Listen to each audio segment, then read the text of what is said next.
There has long been this myth that indigenous people didn't really live in the Adirondacks, that they just used the area as hunting grounds. The problem is the definition of live. We know now that Native Americans lived seasonally all over the North Country, and the Adirondacks were part of home. There's archaeological evidence from more than 10,000 years ago, when the park was more frozen tundra than forest. And so lakes and rivers and landmarks here did have indigenous names that were replaced after Europeans arrived. A new historical marker recognizes what was once known as Akwesasne Lake. Find out where it is on today's Story of the Day. Support for Story of the Day comes from the Wild Center in Tupper Lake, dedicated to strengthening visitors' connections to the natural world. More at wildcenter.org. Hey, I'm David Sommerstein. It's Monday, December 1st. First up, Governor Kathy Hochul is refunding thousands of dollars in campaign contributions after criticism from a Democratic primary challenger. The New York Public News Network's Jimmy Vielkind reports. An executive order prohibits state officers and employees from contributing to a governor's political campaign. But WNYC found Hochul raised more than $70,000 from people she appointed to various advisory boards. A spokesperson for Lieutenant Governor Antonio Delgado says Hochul is, quote, driving a truck through her own ethics order. Hochul's campaign now says it will return the donations. Nightberg's Blair Horner, a government watchdog, says that's a good thing. She's raised tens of millions of dollars, and so this is a relatively tiny amount. And what matters is what the governor does when it's brought to her attention that this happened. Hochul's campaign has more than $17 million on hand. In Albany, I'm Jimmy Vielkind for the New York Public News Network. There is a pile of bills on Governor Hochul's desk that she can either sign or veto before the end of the year. One of them is a controversial law that would allow terminally ill patients to end their lives. Desiree Diorio has that story for the New York Public News Network. The Medical Aid in Dying Act would allow doctors to prescribe life-ending medications, making New York the 12th state to adopt such a law. Advocates say patients with less than 6 months to live should get the opportunity to die at a time and place of their choosing to relieve their suffering. For almost a decade, New York state lawmakers failed to advance a bill until this year. Detractors, including the New York State Catholic Conference, say the bill lacks sufficient safeguards like robust mental health screenings and safe storage requirements. Connecticut has flirted with a similar law but hasn't passed one. On Long Island, I'm Desiree Diorio for the New York Public News Network. State police are investigating 2 deaths in the St. Lawrence County town of Waddington. On Sunday morning, a person crashed their SUV while driving west on Route 37. They were the only person in the vehicle, and they were later pronounced dead at Potsdam's hospital. Police then went to the person's house and discovered another man dead inside the home. Police believe the driver of the car may have sustained injuries before the crash in an altercation with that other man. Both bodies were taken to the hospital in Glens Falls for autopsies.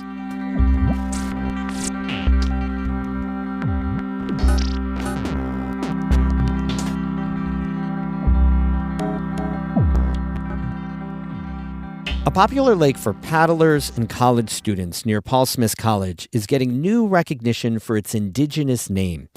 Before European settlers came to the Adirondacks, Lower St. Regis Lake was known as Akwesasne Lake.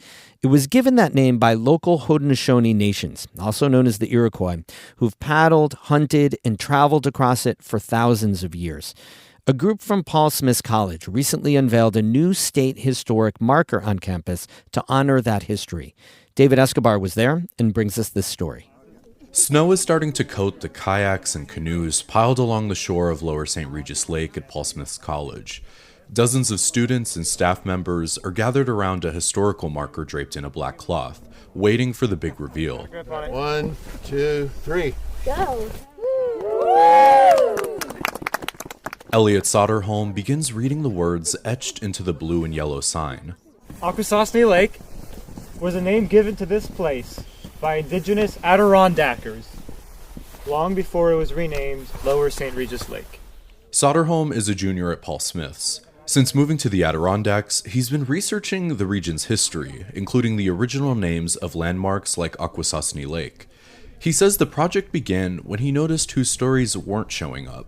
While history books talk mostly about white settlers, they gloss over indigenous history. The name of that body of water is not Lower St. Regis. That is a name that it is referred to by in a Eurocentric lens. And that's the name that's on, official maps and stuff. But the real name of that lake is Akwesasne Lake. It was referred to by that name for the better part of 12,000 years. It's just been called Lower St. Regis for the last 200. To trace the lake's original name, Soderholm teamed up with Paul Smith's professor Kurt Steger. Steger had found an interview with Abenaki wilderness guy Mitchell Sabattis from the 1800s. He says it's one of the few historic sources that's recorded the lake's indigenous name. He also says the name makes sense given the region's geography. The lake links to waterways that drain into the St. Regis River, which flows north to the present-day St. Regis Mohawk Reservation on the St. Lawrence River. Steger says the lake was likely part of indigenous people's travels between Akwesasne and the Adirondack Mountains. The rivers were highways back in the old days, and for thousands of years they were.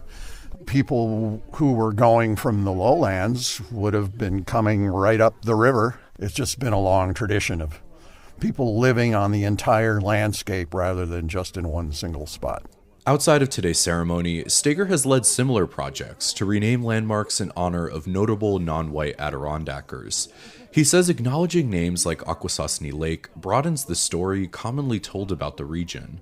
I always heard the traditional stories when I first got here, which are interesting too, about the guides and the lumberjacks and the railroads and all that stuff. But the real human story on this landscape is a rich tapestry, and all we were getting was a few of the white threads. But woven together, it's not only more complex and beautiful, but it's much richer and deeper too. For Indigenous members of the Paul Smiths community, the marker carries a deeper meaning. Professor Annie Rochon grew up on the Ganazadage Reservation in Quebec. She says Soderholm and Steger's work is an important step for the college's relationship with Indigenous communities. This is acknowledging Indigenous land, and we have Indigenous students, and this is making this community more inclusive.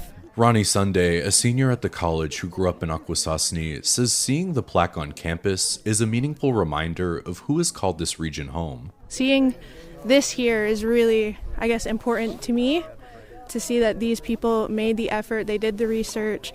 This plaque represents Haudenosaunee, and then as well as the other Indigenous tribes that were here, that resided here, the Abenaki, and I believe other Eastern Woodland tribes that were here.